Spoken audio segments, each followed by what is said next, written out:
The title is Getting the Basics Right, and I searched long and hard for that. It's not very original, it's not awfully creative, but I think that's what it is that we're trying to do in this. So I thought I'd just take the opportunity to talk to you a little bit about British Sugar, the position that we're in right now, and a specific example of one of the sites that we are trying to drive performance through. So if I can make this work.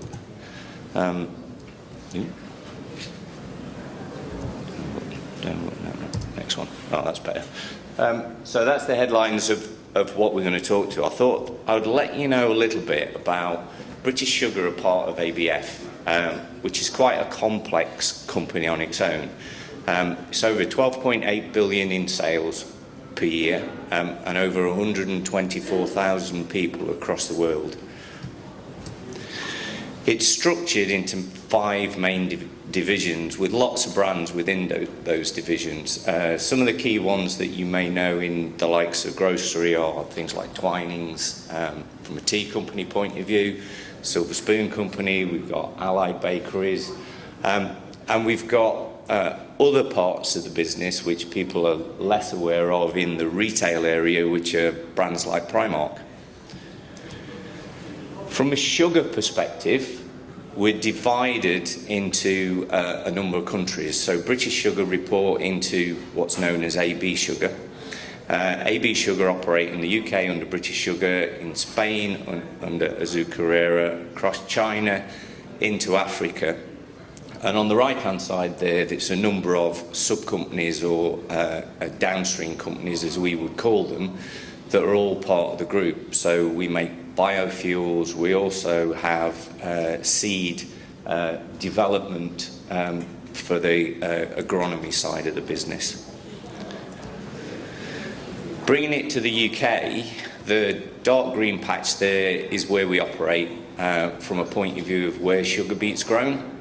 The 4 remaining factories across the UK are all spread across East Anglia and just into northern Nottinghamshire. There's a fairly straightforward reason for that they're the best parts of the country where we can grow beet, where we can optimise yields and get the best out of the growing. But it's also clear from, if you read some of the points on the slide there, that we're into more than just sugar. So we have a huge amount of CHP and electricity generation. We try to optimise what is a huge energy burn in order to get downstream products from that. So in Wissington, for example, we have a huge glass house where we grow millions of tomatoes every year. For those that may never have seen it, because we make assumptions but not everyone has, that root crop there is the source of most of the sugar that we consume in the UK. The 75% water is the bit that we don't really need, but we pay for it anyway. You can see the sugar in there. The fibre also becomes a secondary product in our animal feeds. If I showed a very simplistic diagram of what a sugar plant is, it's a fairly straightforward process when you look at it this way. My factory managers wouldn't necessarily thank us for that. It's quite a complex chemical process when you get into the intricacies of it. But the purpose of showing you this slide is just to give you an idea of how we try and optimise the business and some of the downstream products. So from a topsoil that we have as a separate business, for building aggregates, for animal feeds, for clearly a host of sugar products that we make from the beet, but then also into biofuels and the tomato growing. So there's an awful lot that goes on within the British Sugar business. But we had kind of a problem hit us just 18 months ago, because that is the world sugar price. And if I just, without trying to read it, that's a 40% drop in sugar price over a 12-month period. Not completely unknown from a point of view of the cyclic nature of sugar price across the world, but it's never been that low before. So we've been hit as we move into September 2017, which is a point at which the current quota, which is on sugar, is removed. There's an awful lot of jostling within companies. Everyone's got a desire to grow, be bigger, be more profitable, and there's a glut of sugar in the world at the moment. So that is enough to make anyone respond to what is it you need to do, and what's our tactics in order to relook at our cost base in order to bring our profits back. So one of the challenge areas that I'm responsible for is what we call the milling plant, the kind of plant that makes things like icing sugars and powdered sugars, which is a site in Bury St Edmunds. The words on the screen there are what the guys came up with at the site from a point of view of what it is they're trying to do and trying to achieve. If I just give you a few headlines as to how I describe the site, it's been operating for decades. Equipment in some parts so old that the original equipment manufacturers don't recognise it. Operating practices have evolved over years. The assets are bolt-ons, so it's a site that's evolved as opposed to being purpose-built in a streamlined and organised way. The management team and the operators have little or no experience of best practice manufacturing. So it's a bit of a challenge, as you can probably guess. However, the good news is there's a really strong safety culture there. British Sugar have worked particularly hard over the last 3 or 4 years to drive a safe culture programme, and that's landed. What that's done for us is already engaged the workforce and got people at least pointing in the right direction on safety. So we're using a lot of that in order to engage those people and those teams and get them into a place where you can also drive productivity and improvement.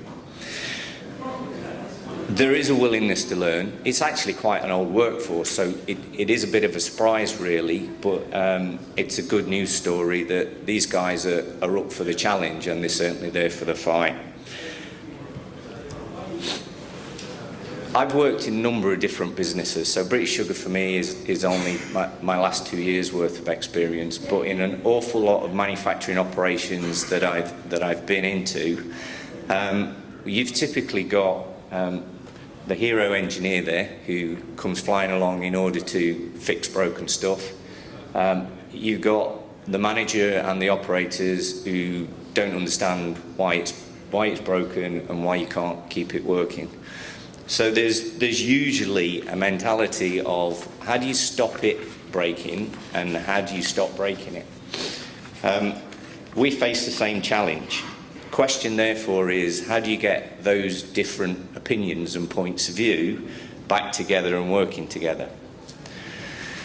We chose to engage MCP, and I've just noticed Phil is here this morning. Thank you. So any difficult questions after this, please go to Phil. We chose to use MCP and particularly the AMIS audit to try and give us, I think, what's important, which is a benchmark of where we are. So in a site that is, as I previously described, it's been a slow and incremental growth over a long period of time. You don't really know how good you are, and you don't really know how good you can get unless you look outside and do some benchmarking. And that predominantly is what we've done in conjunction with AMIS. What do you do when you've got that? Well, it's probably not surprising, and there's a few common sense statements, I think, on the list there, which is around, well, get a plan, get people involved, get clear direction and leadership, set targets, and these are quite difficult because first what you've got to try and do is imagine how good you could be, and that gets a little scary at times because it makes people really think outside the comfort zone, and particularly when you're with managers and leaders, they're immediately thinking about performance reviews and how the hell are we really going to deliver these benefits and these stretch targets. But if you don't think big, you're never going to get there. You then got to start to help and support with education and giving people a go. And what's behind that is therefore some trust and some resource that you put into this in order to let people move forward.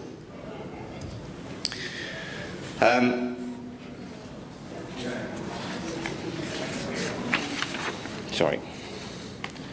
So to start with, we focused on those two key functions from an operator and an engineering point of view. And we chose just a few simple tools, the short interval control and top loss analysis, which allows us subsequently to gather data and understand our true performance. We looked at processes for or SMED process for changeovers. It's not a complex plant, but even so, we were incurring a huge amount of wastage on changeovers, not necessarily just in time, but in product and subsequently in cost. And then an assessment of asset condition. The interesting piece through all of this and the conversations I've had with the guys, and bear in mind we are less than a year in at this stage, is what is it they found difficult?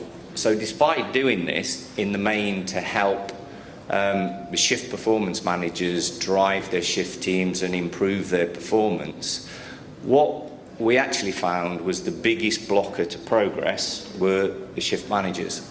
So part of what we did in order to look at this was we ran a day in the life process to look at the shift performance managers. Don't worry about all the categories on there. The piece to take away, however, is the fact that we found the guys were spending 40% of their time doing operators' work. 40%. So we're paying these guys as managers and leaders to drive the population, and they're spending most of their time getting their hands dirty. Not completely a bad thing. There's nothing wrong with being connected there, but 40% means that that's a significant amount of their time. So we kind of asked ourselves the question, why was that? Well, guess what? We actually appointed these guys historically because they were the best operators. Then what we did was we left them to find the way of how you be managers, how you be shift managers. So guess what? They all had their different ways. You've all met operators with their own little black books and their own settings on machines, and they keep that secret to themselves because that's the way they really set themselves apart and make their kit work. These guys were the same. So actually these guys we had to face into are doing exactly what they think we wanted them to do. So there's a bit of a realignment and a leadership message that had to come out of this in order to get these guys thinking slightly differently.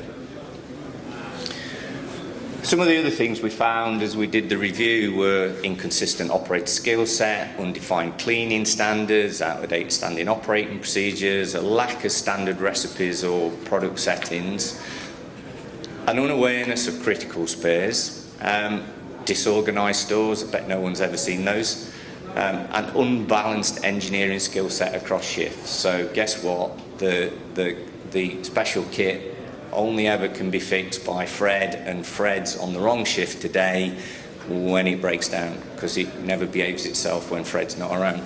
So, and I kind of look around and I see the odd smile because many of you will be faced with these same things. So we did a bit of education and we let people have a go, and I'm pleased to say that the early results are quite promising. Now, I wish I'd got rid of the scale on the left-hand side there, because if you actually look at where we've come from and where we've got to, I think we'd probably be accused of being a tall dwarf right now.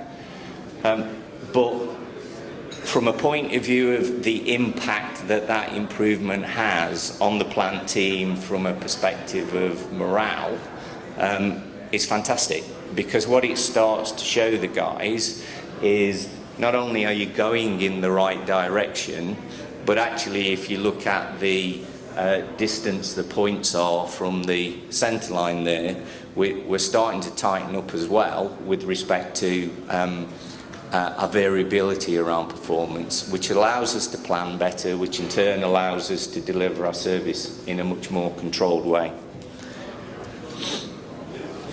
Okay, so that's good. We had an assessment, a relatively simplistic plan, but where do we go now and what do we do next? Well, probably not surprisingly, if we look at what AMIS would tell us, we kind of comfortably thought we must be moving well ahead now, having made that kind of performance improvement. We find ourselves from assessment well and true in the middle of that reactive zone. But we've decided where we want to get to is up into the innovative zone. Not quite sure we want to get to true world class yet, but definitely we've got our eye on innovative, which means that what we have now is a more complex plan. So we've now got the opportunity and we've had chance to have a good look at what do we think we could do over the next 3 years. A year ago we couldn't think 3 years forward. Now, with the help of the AMIS audit and with a structured review of what's in there, we can clearly understand that we've got plenty of work ahead for the next 3 years. So these are the immediate focus for next year. Work planning and control is important to us. Reliability management and spares management are a key part of what we'll focus on next.